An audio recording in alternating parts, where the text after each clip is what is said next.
Les dernières statistiques montrent que 90% des entreprises françaises ont vécu cette dernière année une attaque impactante. On constate qu'on avait surtout préparé l'avant et très peu l'après. Il y a beaucoup d'outils, il y a beaucoup de normes, de bonnes pratiques en termes de gestion de crise, mais plutôt avant la crise, plutôt gestion du risque. Très très peu d'éléments sur le comment on fait une fois qu'on a détecté qu'on était victime d'une cyberattaque et comment on doit réagir, que ce soit en termes techniques, en termes humains, en termes organisationnels, parfois en termes réglementaires. C'est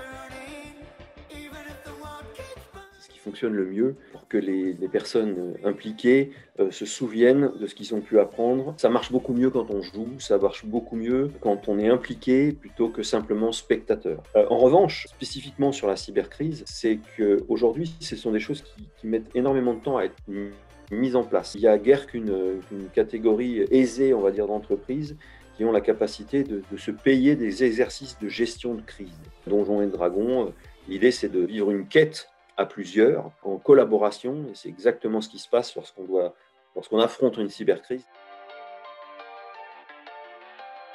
On est parti de zéro, d'une feuille blanche. C'est ensemble qu'on a réussi à sortir un prototype qui est très très proche de moi, ce que je voulais qu'on ait à la base, qui aujourd'hui nous permet d'envisager d'aller plus loin dans la mesure où on est donc capable de montrer comment ça fonctionne et de discuter avec des clients potentiels, à un certain nombre d'entreprises et même à certaines agences gouvernementales qui semblent intéressées. On va voir en fonction, quelque part peut-être de la demande des clients, qu'est-ce qui sera important d'ajouter ou moins important.